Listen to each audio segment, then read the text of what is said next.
ladies and gentlemen, here we are with another exciting episode of the Scouser and the Scot. Well, actually, it's a bit different this week. It's actually just the Scot.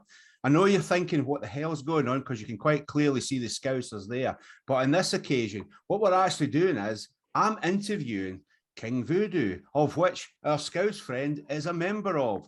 King Voodoo, how the hell are you doing? Very well. Very good. Thank you, John. Thank you very much. How are you? I'm all right, buddy. Yeah, apart from having had COVID for the last 10 days. And today was the first day that I could go out and I didn't like it. I went outside, I walked up to the local shops and it wasn't good. I felt out of breath and dizzy. It was, I thought I'd been in the Buckfast. It's not nice out there, the best of times. No, that's true. That's not, certainly not at this time of the year. Certainly not. Okay, guys. So obviously the thing here is we're going to throw some light on King Voodoo. Now, obviously, I know quite a bit about you guys, but I'm going to pretend that I don't. But I'm particularly interested, especially because I know Josh and Matt joined the band a lot more recently, you know, during lockdown, etc. So I'd be interested to get their sort of views. So let's go round all four of you. So the first things first is, Matt, I'm going to ask you, what made you get into music? What made you want to be a drummer?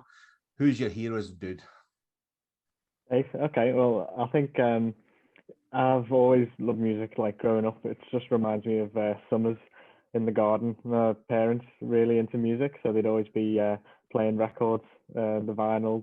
We'd have the speakers wired up right on the garden door sort of frame, and it'd just be blasted into the garden, and we'd have a fire, and it'd just be great. Like they'd have all classics. Like their favorite, they met actually and went to a Black Sabbath gig as their very first gig. Cool. So they've got some good taste, I think.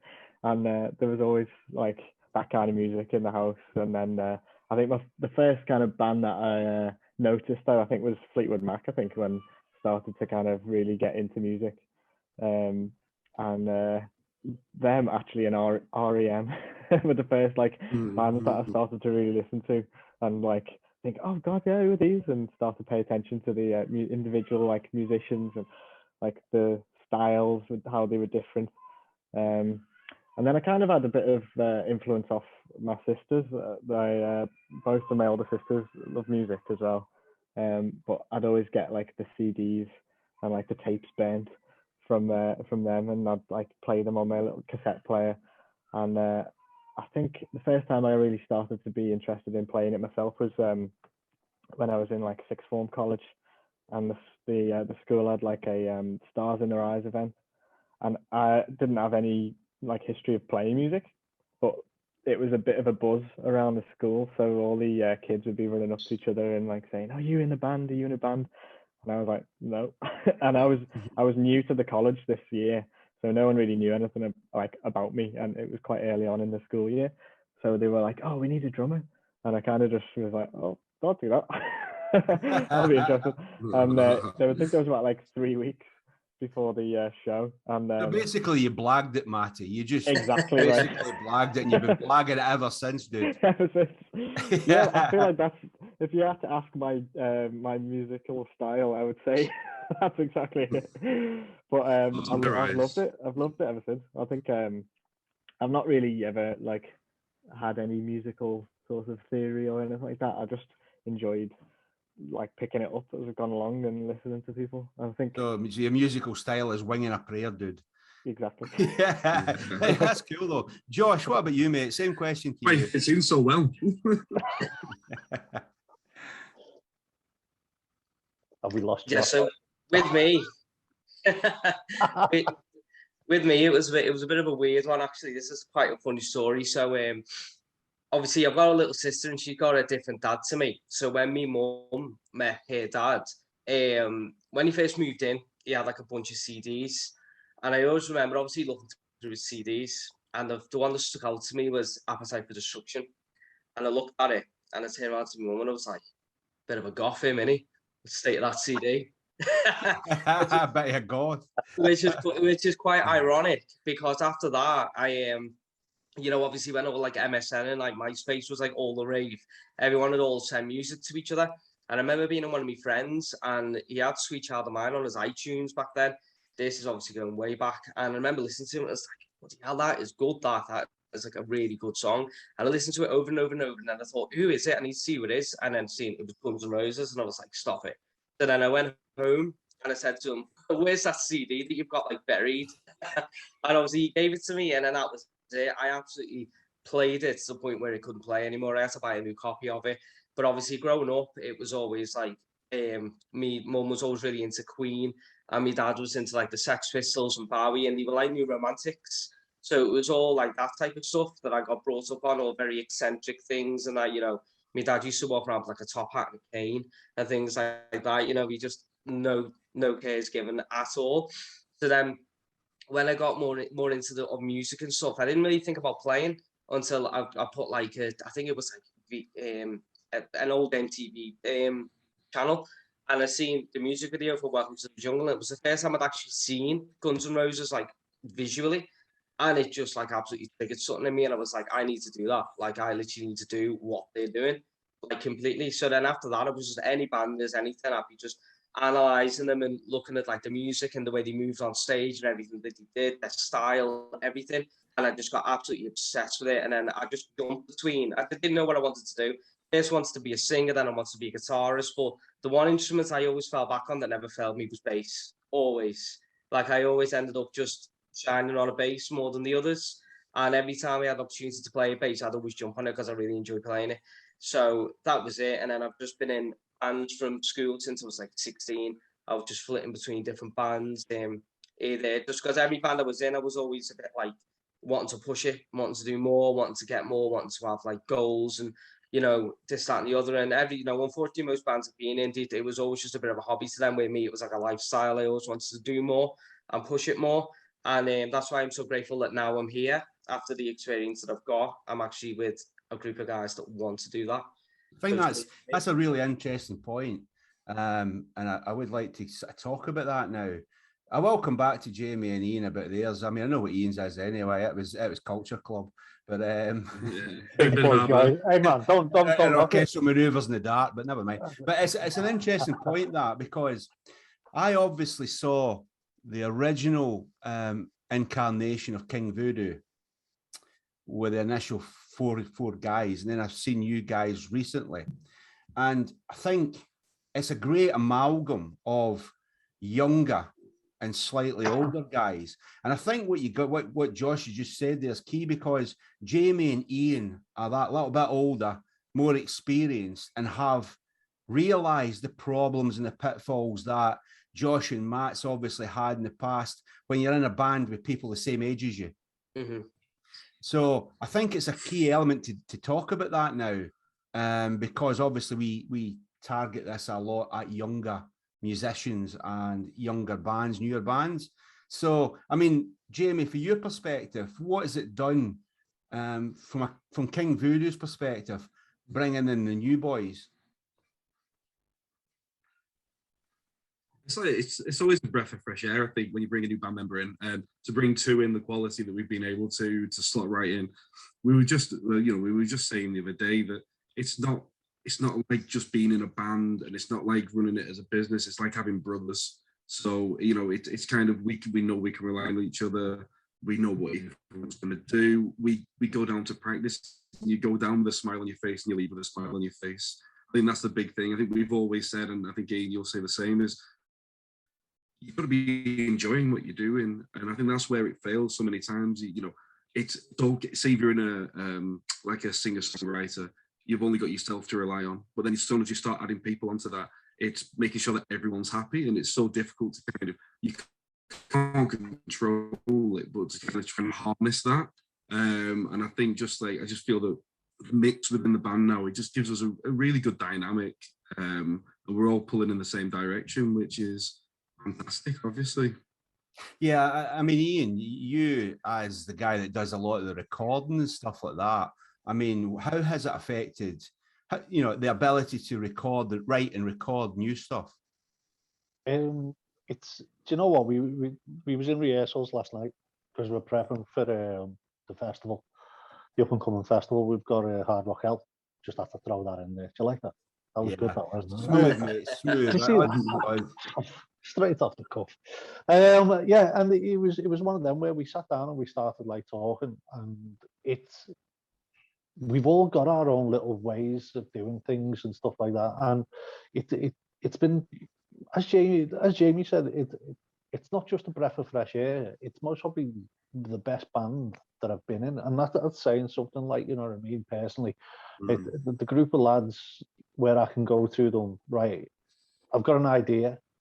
Next minute, like, you know, I played one of the new ones which I was messing around with the last night. It was Josh starts, like, you know what I mean, just going, oh yeah, I like that, and he'll throw a bass line down. Next minute, Matty's already picked it up, started playing along, and I'm like, oh my god, it sounds really. We know, you know, you're onto a winner when you start jamming it in the studio straight away, and it just feels right. It just felt right, and I just think, okay, so now how do we get it to the recording side? So it's one of them where Jamie will, like, you know, he's got his idea now where he's listened to a rough mix of what we're messing around with, and he can take that away, and I can trust Jamie, and I can say, right, here we go, Jamie, what have you got with that? And he'll come back in, and it's just a case of bouncing the ideas. And the thing which I like about it is not everyone's the same. Yeah. Everyone's got their own different style, like, you know what I mean? Everyone's got their own.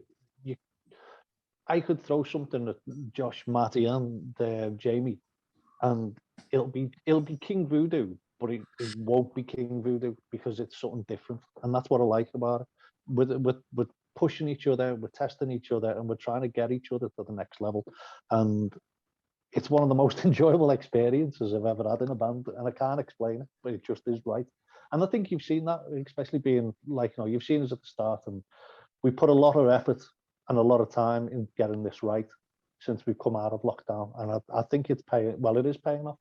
It is paying off. I think to anybody that was looking from the outside, who first discovered the original King Voodoo, would probably think that during lockdown you did nothing, because there was nothing really new coming out.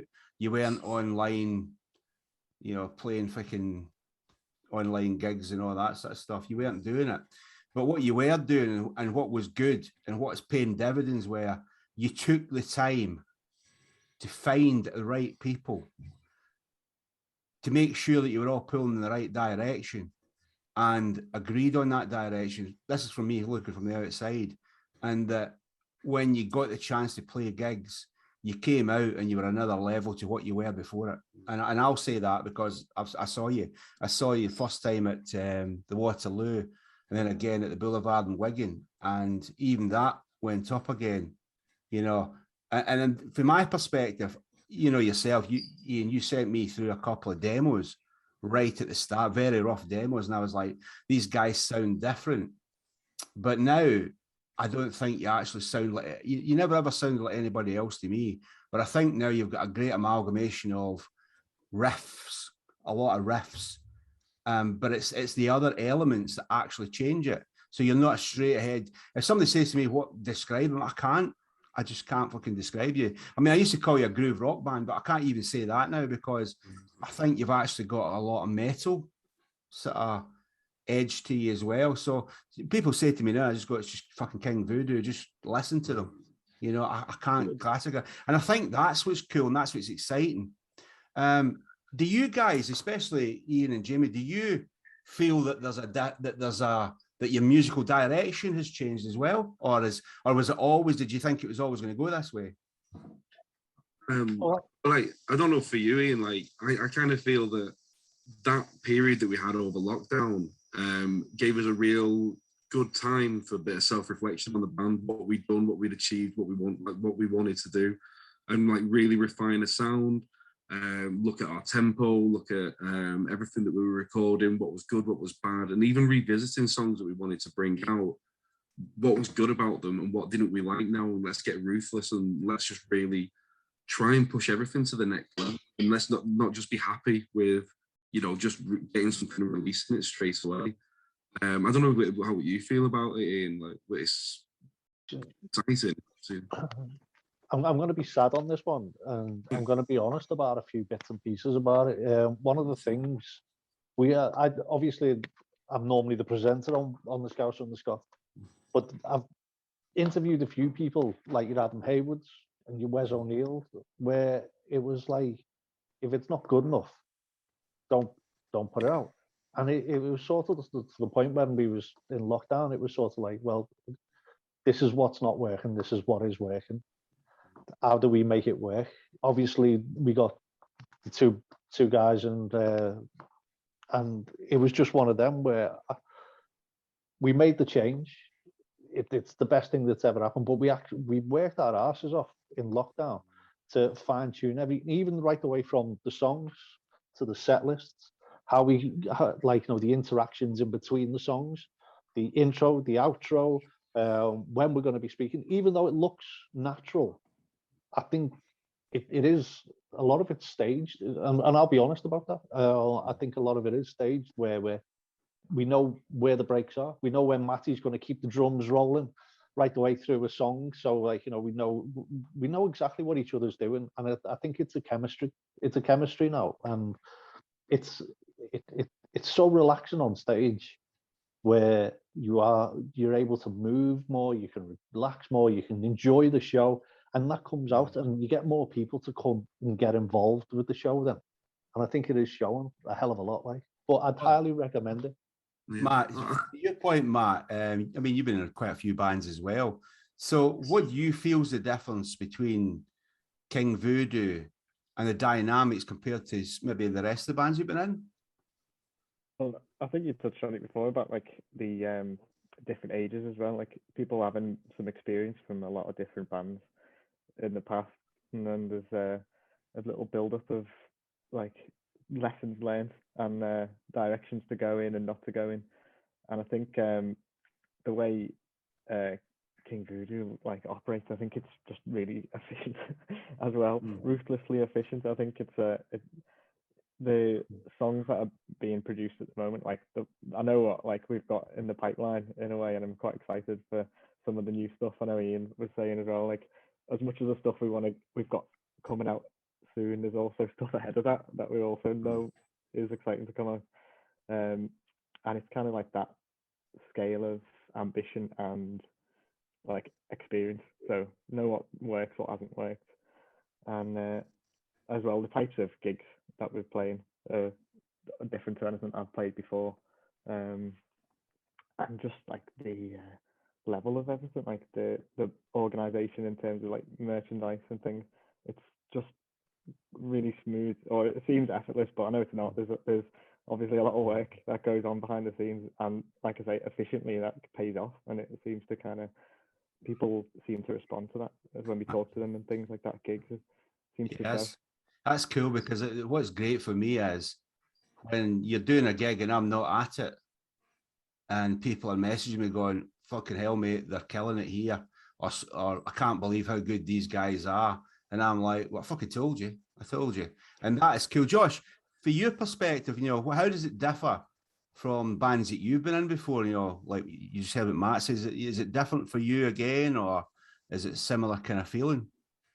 You know what? It's like I said before. It's different because it's exactly what I was looking for personally. Because I wanted to be in a band that had a lot of drive.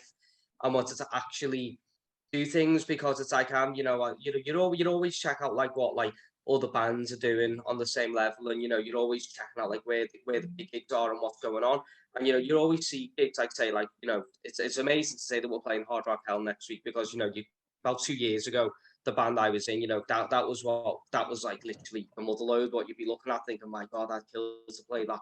You know what I mean? And it's looking at it thinking, you want to be with a group of lads that want to aim high and go for them gigs. So it's much different in the sense that it's just a breath of fresh air to actually know that everyone's on the same page and want to get it. It's not against say any other bands have been in at all. It's just a difference, but like a good different, because I feel like I've got like this energy that I can release now, and it's not going to waste, because we are pushing towards these bigger gigs and these bigger songs, and setting goals and actually going through with them. And like I said, like what Matt said, it does seem effortless, but there's a lot of work that goes in.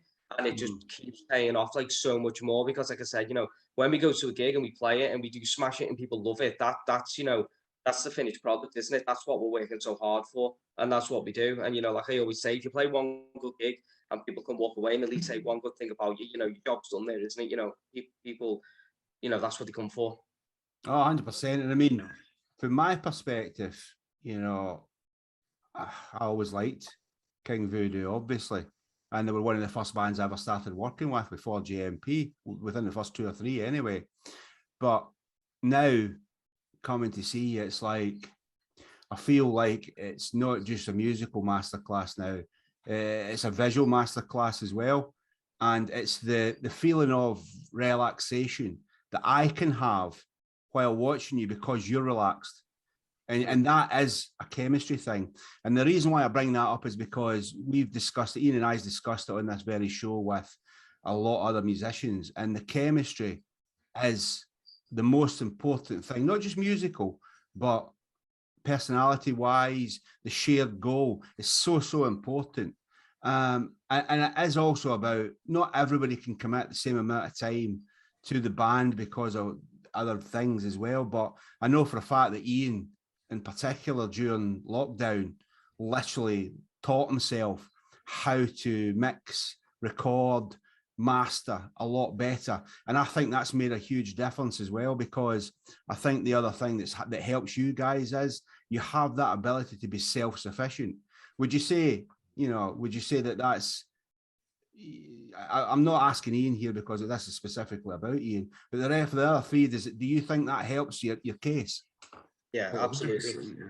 Yeah, it does, because I think like I've always been in bands that are self-sufficient, and it makes like if you've got a member of the band who can have that skill set, then it's fantastic. And like Ian's just going on like another level with it now. Like you say, he's got the bit between your teeth, haven't you? And he's just kind of like, this is what we need to do. This is what we need. It helps with songwriting as well. It helps all the way through the process. If you understand the basics of pulling that together, then it just helps everyone along. And it's great. And we're seeing so many good results coming out of that. It's, you know, out of the recording, we're getting better. We're better at demoing, so we're getting more confident with songs when we're going in to the room. When we're passing out to people, we can hear what we need to do live as well through that, rather than it just being, you know, a messy demo that we're putting together and then building on that. It just gives us really good foundations. I mean, I think you know, for your songwriting perspective, so do you follow a certain pattern, or can it vary, you know, when you write new stuff, etc.? You know, is it jammed out? Is it somebody comes with a full song, or how does that work, guys? It's varied, isn't it? Ian, you write a lot, don't you, E? And then you bring it to us, whether it's wrong or not. To be perfectly honest, Jamie, it's an open book.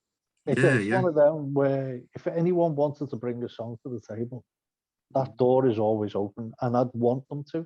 Yeah. I write a lot. I'm enjoying writing. I'm enjoying recording. I'm enjoying messing around with stuff. But I love it when, like, you know, Josh is giving me a riff, and I'm like, you know, I'm listening to it, and I'm thinking that needs to go in. Yeah. Like, you know, and then like, you know what I mean? As you say, we throw it in the rehearsal rooms and we start jamming it out, and the next minute we take it back, we re-record it, we mess around with it, we listen to it again, and then we send it out. And it seems seamless, like, but I think that, like the Sid, which is the next song which we're releasing, I think I must have sent you about 10 different copies, 10 different versions of it, where like, you know, we try and alter it, we change it around, and we hear it, and we say, no, blah blah blah, let's throw another bit in, or let's take something out.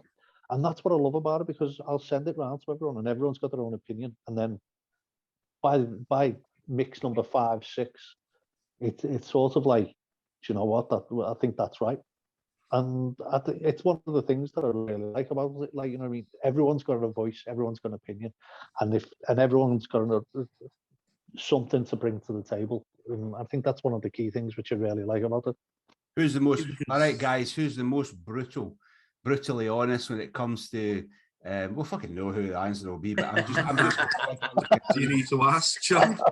So how, you know, I like this. So when you're being brutal, any of you, let's just say it's any of you listening to something that you're recorded or you're writing and you're brutal, then what I like to think about this is, you know, you're guarding your legacy.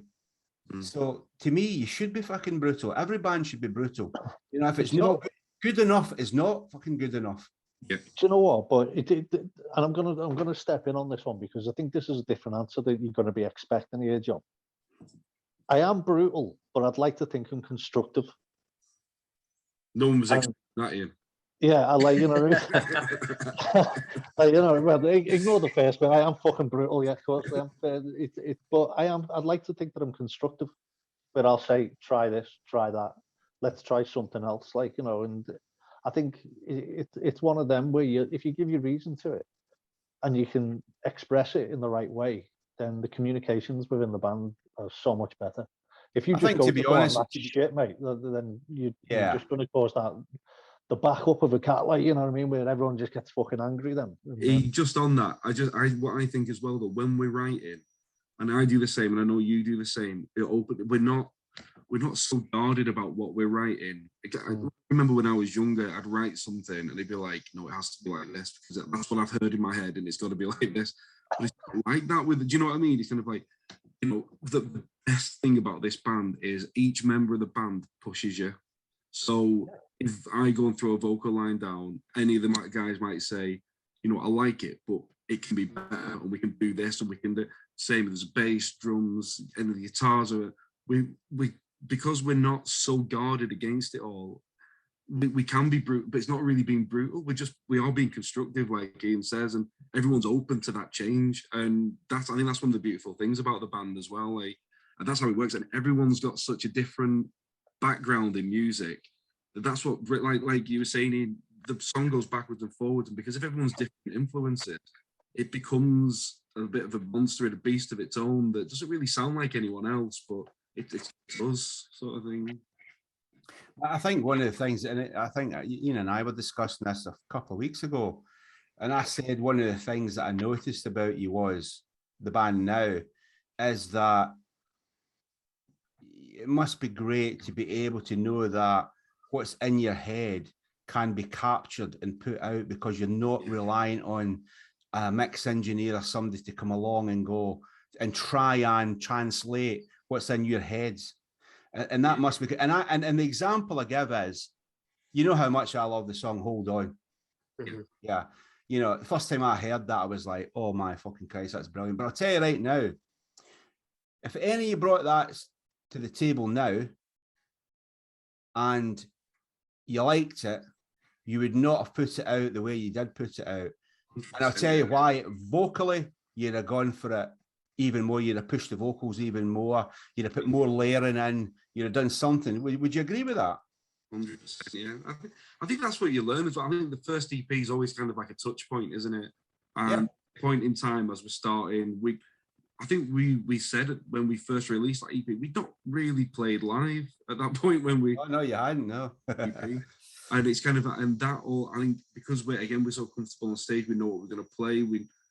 That whole process has become a lot easier. And the song, I mean, like say like Fever, where we open the set with, is, I mean, it's using the word again, brutal. It's a brutal song to open a set with.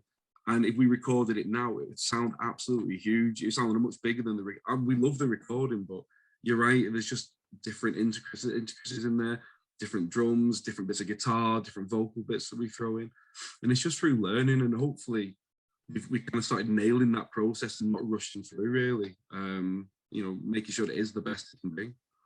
I think that the reason why I brought it up purely said because I know what the answer is, and you know that I'm already going to go, that is the right way to do it. So that's why I said it. But this again is trying to make people who are watching this maybe think about it a bit more with their own stuff, you know. And I would say that if there's one thing I've learned through working with different bands that I work with who are like yourselves, you have in-house, so like Flatland Kings, etc. Totally different sound to you, but you all have that in-house ability to be able to record, mix, master, and put it out the way you want it putting out. And I think that's so important. And I would actually recommend that every band who has the ability or has somebody in the band that has that desire, that could be almost as key to that band's progress than anything else. I think it's not only that, as I say, I'm going to, from a different aspect, money's tight at the moment. And it's one of them where a lot of bands going into the studio, you are limited to time. And I think doing it the way we've done it gives us that ability to fine tune things, not rush things, try different things, know that we can get away with, like, you know, attempting different things because we know it's not going to cost us any. And I think that's one of the things that I would highly recommend any band to try and record some bits and reach out to us as well, like, because I'm not being funny. I'm not great at it, but I know I'm starting to, like I say, it's a learning curve. There's always something new that you can pick up on. I was actually speaking to Matt Jones from Twisted Illusion, and he started doing, like, as I say, mixing his own stuff. And we was talking about, like, you know, and I've sent him a couple of tracks, and he's given us a few pointers on what we need to do. And that's the way you've got to do it, where you actually share the knowledge, share the wealth, and that's the way we should be all doing it. And there's a lot of people out there more than willing to help you. 100%. You know, like you just said, Matt's taking the time, and Matt's somebody that the two of us both respect a lot. And when you hear the music they produce and the sounds they produce, it's something else. You know, it really is mind-blowing. They're the only band that's ever managed to get me into progressive rock or progressive metal. I've never liked it, even back in the 70s when I was a kid and could hear the original. So it did something, but yeah, it's right, it's reaching. So, I mean, for that perspective, let's move the subject on a little bit. Let's talk about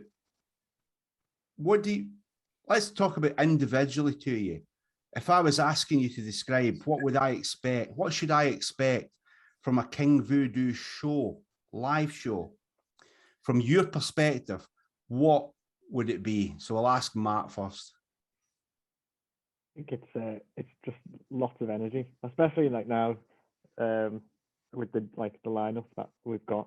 I think it seems to just kind of emanate like just loads of energy. I know like Jamie's vocals, like the riffs coming out of Ian, and like Josh, the just driving bass and the way you move as well on stage. It's just a proper show. It's great. And like from my perspective, being behind it and seeing, I was going to say actually, you actually I've got the best seat in the house. You actually get the reverse of everybody else, because we're all seeing it from the front, you're seeing it from behind. Now, I mean, I've seen Ian from behind, and it's not a pretty sight. So you know, next time, John, I'll put clothes on though, and you'll like it. Well, yeah, there is that element, but he doesn't make that promise to everyone. It must be cool, Matt, because you do see that side of it, and I must admit, you know, the visuals now is really cool to watch. What about you, Josh? What is it for you? What is a live performance for you?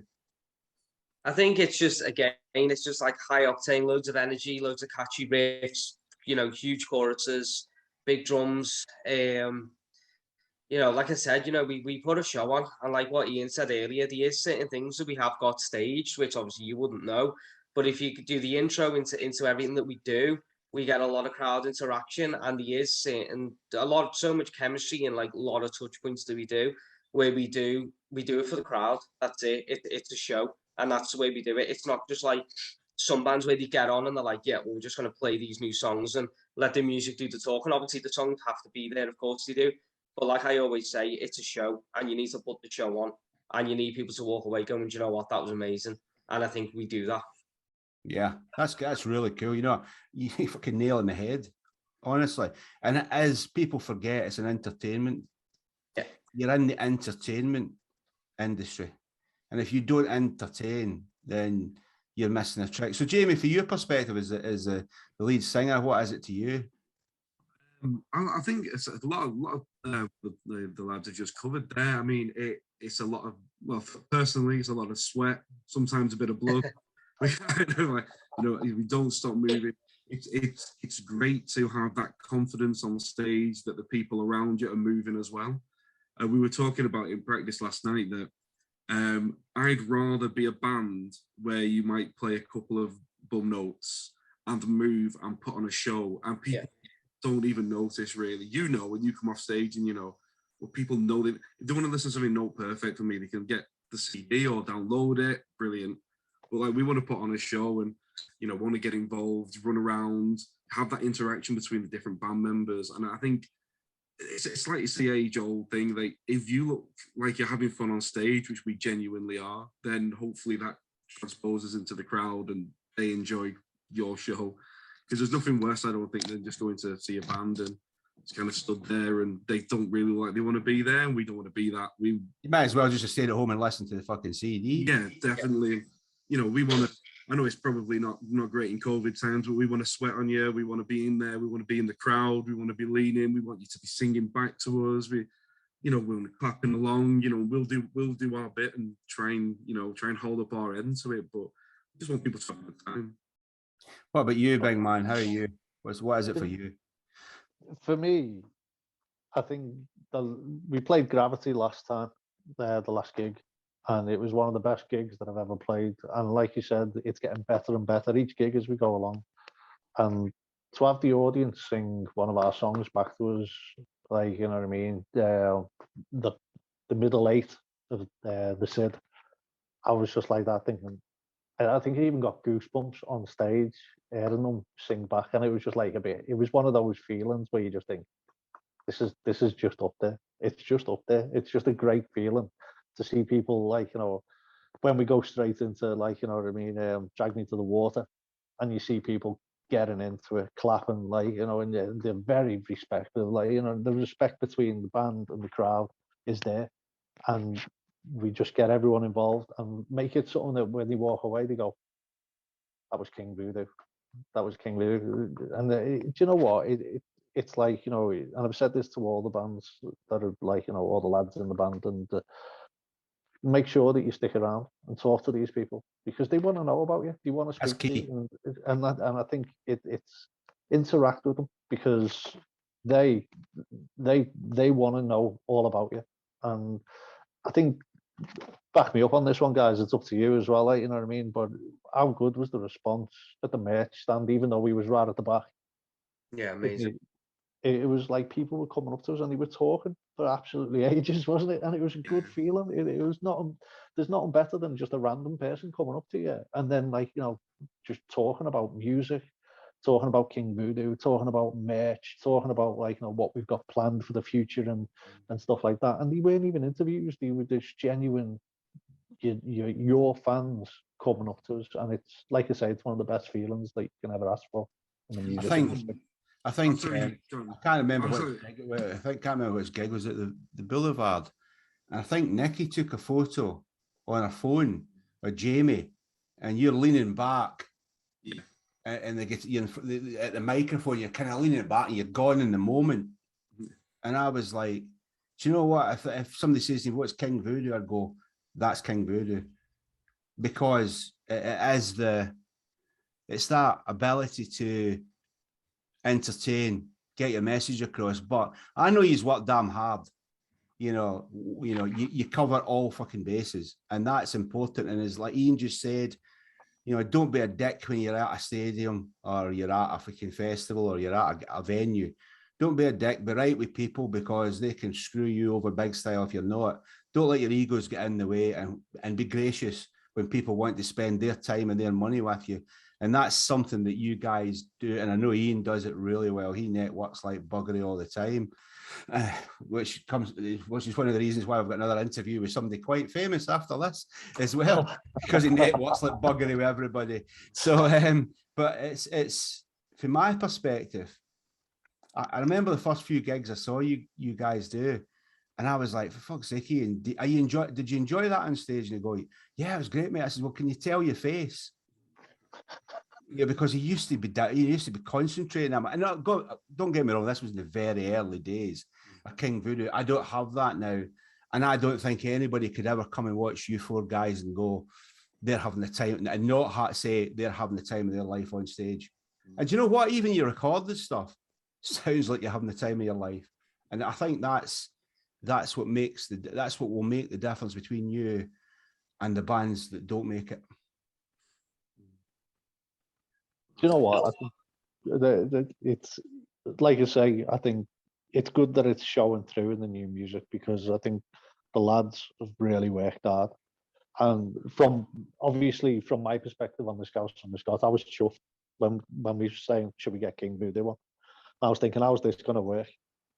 And it just shows you how we've progressed from the first interviews that we've ever done through to now, where, like, you know, we've got the whole band on, the whole band saying what they want to say, doing what they want to do, and it shows that the caliber. And I think it's important that any up and coming band needs to learn every aspect of the music industry, like whether it's interviewing, whether it's playing a gig, whether it's doing, like, you know, playing your instruments. And if you're not good at it, learn to be good at it, like, you know, and learn the band's story, like Adam Hayward said.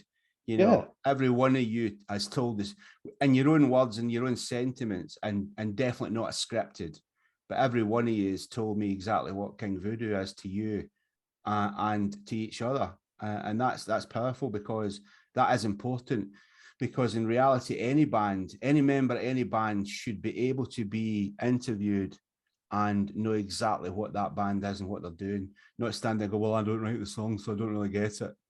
Yeah, that's just not going to happen with you guys. I know that. So let's talk about, as we need to wrap this up soon, let's talk about short-term, medium-term plans. Any you can take us up in that one.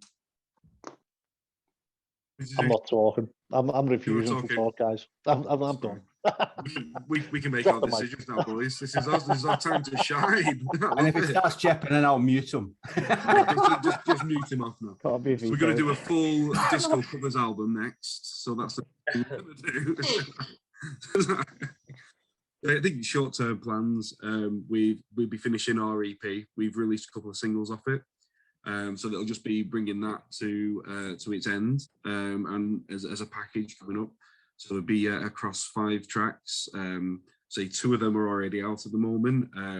Raise Your Hands and From Me to the Water. Ian alluded to before, the Sid is going to be the next song coming off that. And that'll be our kind of short-term plan, just to get that all sorted. And it's where we were talking to before. It's going to have to be for us to kind of draw the line now, isn't it, lads? I think just say, this is perfect for us. Like, because you can, the other thing about being self-sufficient is you can just tweak for months and years. So hopefully we can do that, and then it'll be album time, hopefully, and then looking forward to great gigs next year. So what you guys think as well? Yeah. And then Ian, it's just weird, Ian not talking. I'll tell you, no, you got to remember that Josh has got a double album coming next year as well on his own, hasn't he? Of course, yeah. Oh, yeah. For those that don't know, Josh's partner and Josh are having twin girls next year. So that's what I'm alluding to. So he's got his hands full. So the rest of the band's going to have to pull the slack there, because we've all been there and we know how bad it is. No chance. Like a lamb to the slaughter. So, I mean, you're talking about gigs for next year. What's your general aim for that? What festivals have you got so far? Which festivals are you hoping to get on, or, you know? This is where Ian might need to chip in, because I don't know what we're allowed to say. Do you want me to say this one? Because, like I say, I think there's things that we can't say. Obviously, John, I don't know if we can say the ones what you've arranged as well. Yeah, you can, mate. Is that all right? Yeah. So, okay, cool. So let's start with going through it. I can't say one of them, but we have got Support the Music Scene on between the 5th and 7th of August. That's going to be a massive one. That one's pretty cool. We've got the Patriot in May, 27th, 29th. Labella in Edinburgh, the Corporation in Sheffield. Thank you, on the 9th of July. And we have got a massive festival called Rocking the Bowl, which we are proud to be rocking the stage on, which is going to be a major one. We have got other ones which we are not allowed to say, unfortunately, because they haven't been released yet. But yeah, there's another couple of big festivals there. I think one of the things I would say as well, Guy, anybody that's watching this, is it's fair to say that King Voodoo haven't been, prior to COVID, the lockdown, you know, they'd only done half a dozen gigs. They brought out one EP. So what we're talking about here is through their hard work and the quality of what they produce, they've been picked up for festivals that they'd actually probably no right to be on, based upon the fact that most festivals, even in 2021, were chosen in 2019. Early 20 before the lockdown, you know, they were picking bands then because they were 18 months in advance. So I think it just goes to prove that excellence and focus, even when everything's against you, can persevere and should persevere. And I think that's an important point to make, and these guys are proving that. And of course, you played Wildfire this year as well, you know, up with the midges. You know, and that must have been cool for you as well. Yeah. Gig to come back to. That was first gig back out, wasn't it, after COVID? That No, it wasn't. It oh, wasn't. no, it wasn't. We did a Blackpool. Blackpool was the. Blackpool. Well, that was a hell of a gig as well, wasn't it? So I've not forgotten. Don't worry. I just feel that like the Wildfire was the first kind of big time we've really played a big sort of festival, isn't it? We got up to Scotland. We had a great time. We were first on, and I think some bands worry about being first on. And what we've always said is, it doesn't matter where you go on the stage, on the timing. You just got to deliver what you deliver. It shouldn't matter what time you go on. And we just loved being there, you know. And it was just great. It was just great times. And that's a key point again. A lot of bands get hung up on where are we on the bill. Who fucking cares? I wouldn't care if I was first or headliners. I would still want to blow everybody else out off the stage. Yeah. I want everybody to be going away. When I was in bands, I'd want everybody to go away talking about us. You know, I think a lot of bands as well, like, always gone for headline shows, especially younger bands as well. It's all about being like headline and being on last. When I always think, get on first, make a statement, and that's where it's at. Always say that. You know, it's interesting because I always remember Bad Actress supported Gallows Circus and Carabella, and when Ian Day went on as a headliner at Corporation a few months ago, his first words were, "Fucking hell, we're shitting ourselves at having to follow those two bands," and they were the headliners, which was cool because what they were actually saying was right. The two bands before them had been exceptional, and they'd played like headliners, and you know what? Gallows Circus actually played probably the best gig I've seen them play because they've been pushed to the edge, and that's a key point. Like Josh says, your first, middle, last doesn't matter. You've got 30 minutes, 40 minutes, or whatever time you've got to have people never forget you. Yeah, and that is, how cool is that? You know, really. How cool is that feeling? Jesus. So we're getting old now. So the earlier on, the quicker we get the hot chocolate we've been on. Yeah. So it's kind of like... Josh, you won't need to worry about that in a few months, mate. Your body clock will be that fucked. It won't matter to you whether you're playing. Oh, yeah. I know. You'll be the zombie, dude. His smile's going to disappear soon. All right, guys, final question to each of you, one at a time. If we're looking in the dim and distant past at King Voodoo, what would success look like to you? I'll ask Josh first.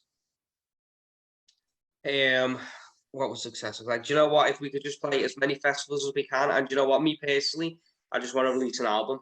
I want to get that under my belt, release an album, and then get it, if we can, get on a tour, and then I'll just be happy as it can be. That's good for me. Matty? Well, same as Josh there actually, but I think just looking back and be able to say that we like had good times and be able to like enjoy every show that we do. I think that's the main thing. I don't want to look back and think, well, we weren't really playing in the moment there. We weren't really enjoying the gig. It was just like ticking a box. It'd be good to look back and think, yeah, every single one we just kind of gave it our all and had a great time. Jamie? Yeah, I think, yeah, it's one of those, it's just going to be a build. I mean, the two boys have nailed it there as well.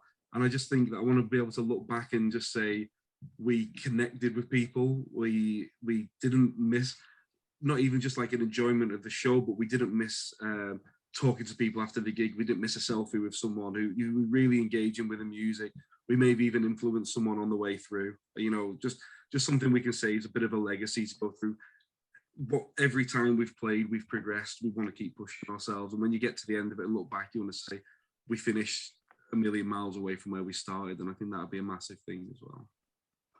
Ian. I'd love to be in a retirement home looking back and saying, Josh, Jamie, Matty, are we having peas tonight, mate? bold of you to assume I'd still be there, Ian. I'll probably be long gone.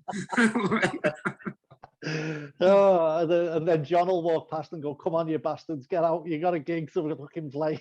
Still be singing Hold On, won't he, John? Yeah, out of tune. No, on a serious note, I think, as I say, I've got the best band I can ever ask for. I've got best management that I could ever ask for. We all work together well. We all look back and we can all say, you know what, we've done ourselves proud. Like I've always said on this show, the biggest thing that I could ever ask for is people singing back our song, because it's quite the songs, lyrics and music is an emotional thing, and they reach out to so many people in different ways. And if we can make someone's life a little bit better, you know what, we've done our bit.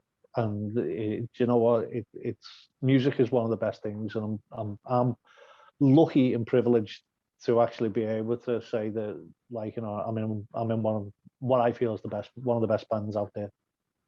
Well, so, there you go. I think the best bands, Ian. Yeah, but you remember we're interviewing another three the rest of this week, so you can't too much, can he? Because he usually tell you, you're the best band I've ever seen live, and you're the best. But he's a smooth bastard. You know what he's like. You know. But anyway, I think, to be all joking aside, I think what you four guys all said there is exactly what I would want to hear from any band, because the reality of it is, having somebody turn around and you say you've made a difference in their life in any way, shape or form, even if it's for 1 minute, 1 hour, or a fucking lifetime, and that a song that you've written and recorded and put out has had that effect, you don't get better than that. You know, you can keep all the fucking, I mean, obviously if you get millions, I'll be wanting my cut, so, you know, I hope you get fucking millions, but outside of that, that is really it. So guys, I'd just like to thank you all for tonight, for being on the Scouser, on the Scot show without the Scouser. Well, he is the Scouser, but he is here, but he's not with the Scot. And until next time, you know what to do, folks.